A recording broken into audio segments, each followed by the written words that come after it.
Do you like and enjoy Christmas lights? I once saw a picture of how someone used lights to decorate their house one Christmas, and it has ever since been my favorite display ever. This person lived right next door to someone who lavishly decorated the outside of their house with thousands of lights. This person used Christmas lights on their house to make two things: an arrow pointing to that house and the word ditto. I've always liked Christmas lights. When I was a kid, Dad would pile all six of us into the station wagon. We'd drive to a different neighborhood that had a little more money to it, where the lights were always prettier.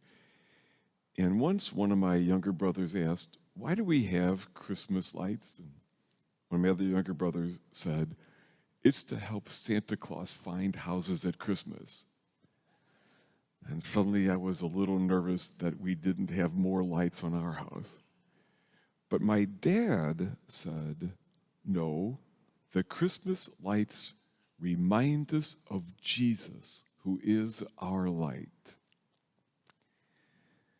I never forgot that. And whenever I would see Christmas lights after that, I would try to remind myself that their beauty shining in the dark is a reminder that the light of Jesus, the most beautiful light of all, shines in the darkness of this world.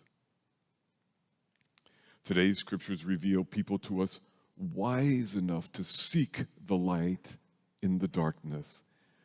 We don't know much about them, but we do know that they were seekers.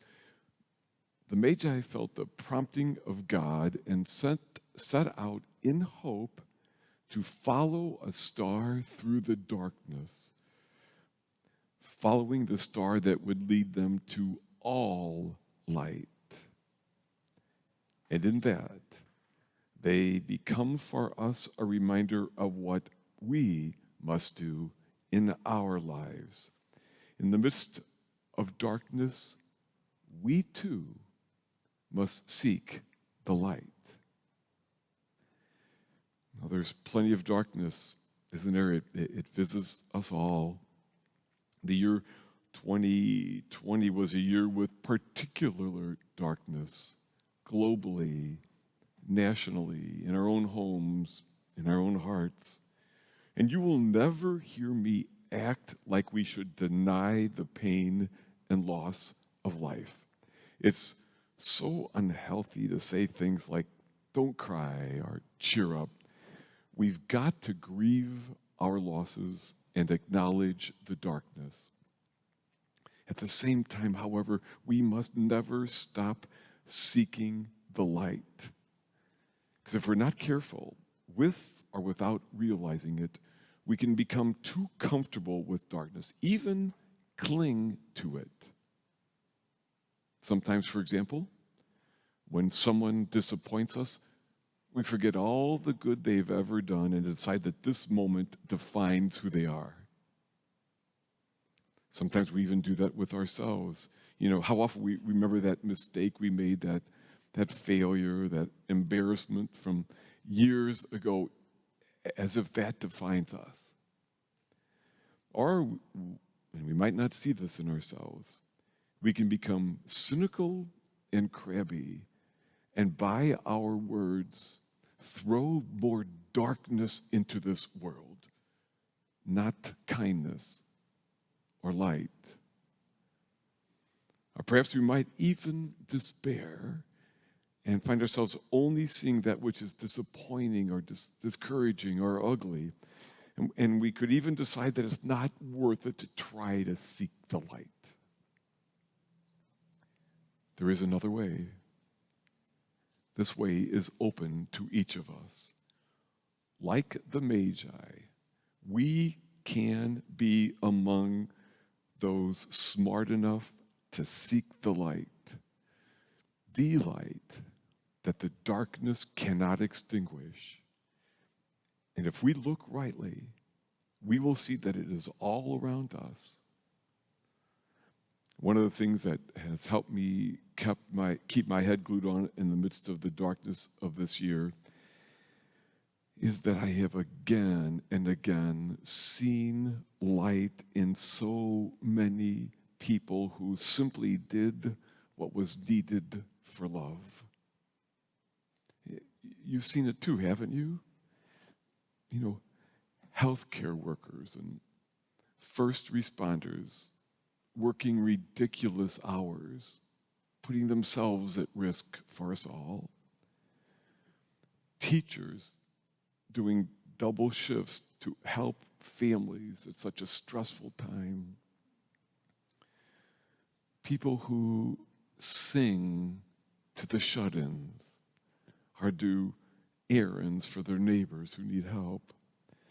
Single parents working full time and trying to educate their children and trying to keep it all together with even a place of joy inside. Children collecting food for the hungry or writing letters. I mean, my gosh, so much goodness with so little fanfare in ways mostly unseen by most. Legendary football coach Vince Lombardi used to tell his running backs, run to daylight. You know, when these enormous tackles and linebackers are running at you to clobber you, look for the little bits of light in between them and run to that. So must we, with the obstacles and the darkness in front of us, see those glimpses of light, run for it.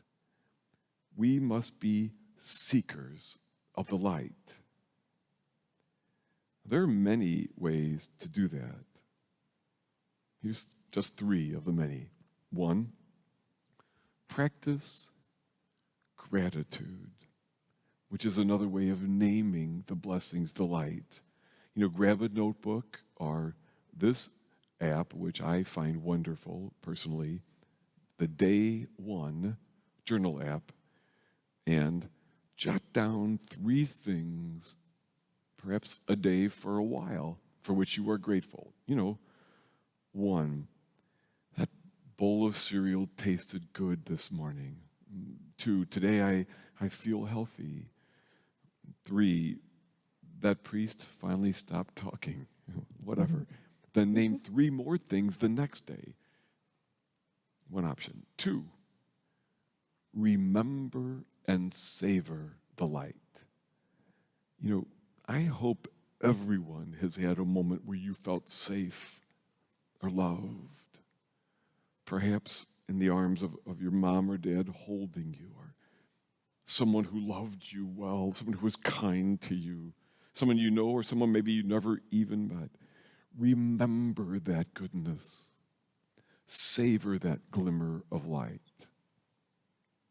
Or 3, you've probably heard it said, it is better to light 1 candle than to curse the darkness.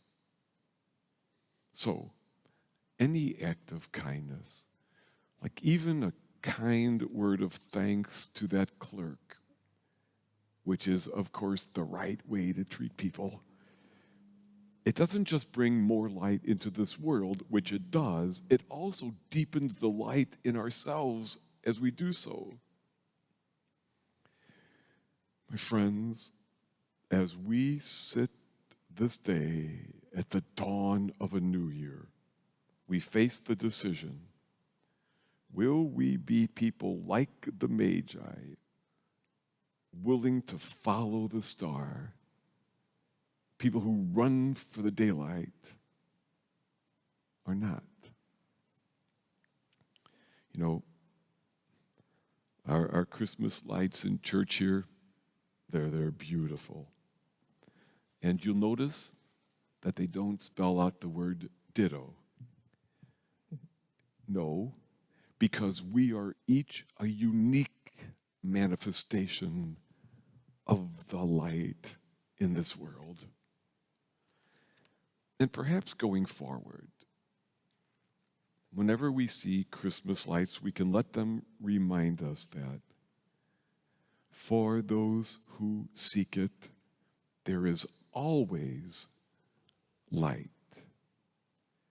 The light to be found in the darkness.